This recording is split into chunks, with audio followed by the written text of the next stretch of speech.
Bonjour à tous, l'IA transforme le marketing digital à un rythme accéléré.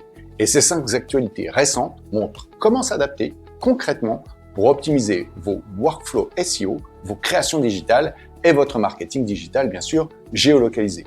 Prenons le temps d'explorer chacune de ces actualités, étape par étape, avec des pistes actionnables rapidement. C'est parti! Découvrez les Kerry Fan Out.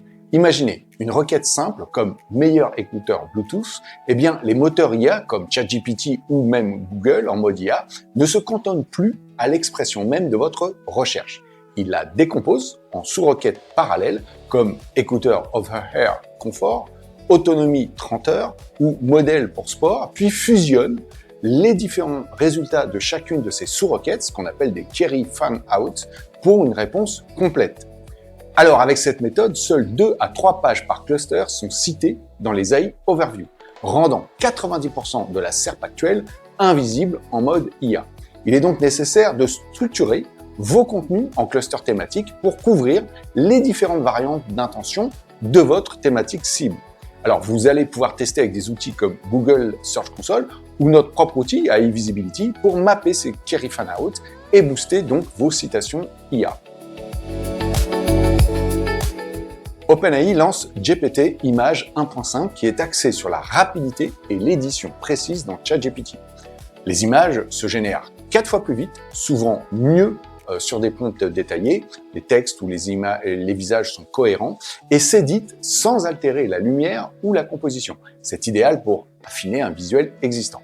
Un nouvel onglet aussi Images est apparu dans ChatGPT et il propose des styles prêts à l'emploi pour une réutilisation de références, comme différents visages.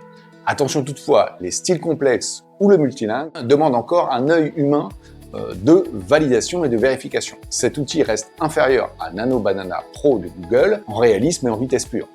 Certains devs notent aussi une régression en esthétique artistique versus des modèles spécialisés comme Midjourney. C'est une évolution positive, mais pas encore au niveau de Gemini. Par rapport à 5.1, GPT 5.2 excelle en tâches complexes. Il a des réponses qui sont 3 fois plus rapides sur des prompts longs, jusqu'à 400 000 tokens de contexte, et les hallucinations sont réduites de 38% par rapport à la version précédente, avec des variantes qui sont adaptées entre elles. Donc, il propose différentes variantes comme Instant pour la vitesse, Thinking pour le raisonnement multi-étapes, et puis Pro pour la fiabilité. Il gère beaucoup mieux le codage, le débogage front-end est amélioré, travaille mieux les mathématiques et l'analyse multimodale d'images graphiques avec 50% d'erreurs visuelles en moins que la version 1.5. Cependant, il y a quand même quelques critiques. Le ton et la personnalité est dégradé. Beaucoup d'utilisateurs le trouvent moins chaleureux, plus insolent ou plus froid, comme un professeur rigide sans empathie. Malgré des promesses de vitesse, le codage et les tâches lourdes restent lentes, il est moins optimisé et plus têtu sur des réponses erronées avec une assurance injustifiée par rapport aux autres versions.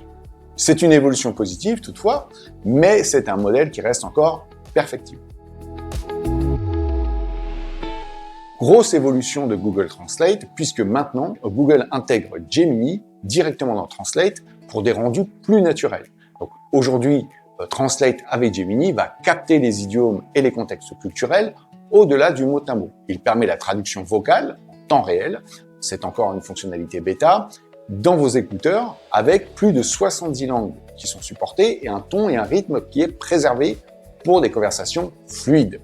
Il y a aussi des outils d'apprentissage affinés, des feedbacks, de prononciation et du suivi d'exercices. Alors la critique principale, c'est que les différentes terminologies spécialisées sont défaillantes.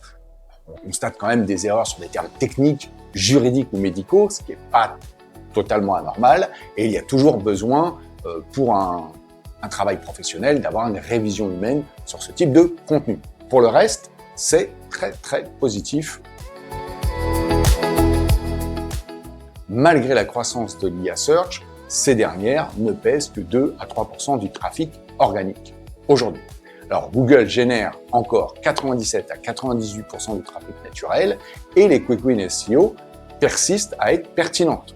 Donc l'optimisation des title tags ou d'avoir un contenu frais de meilleure qualité permet franchement d'atteindre le top 2, le top 3 de Google, avec notamment un site qui est performant en termes de vitesse et en termes de transformation du X. Donc ça permet une meilleure conversion.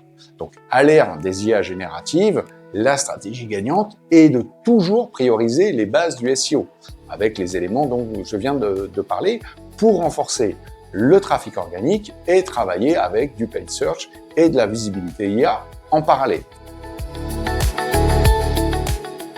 Alors ces différentes évolutions montrent que l'IA complète vos compétences existantes, mais ne les remplace pas.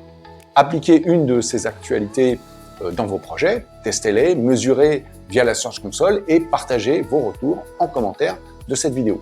N'hésitez pas aussi à vous abonner pour plus d'analyses pratiques et à bientôt pour scaler votre marketing digital. Je vous dis à la semaine prochaine.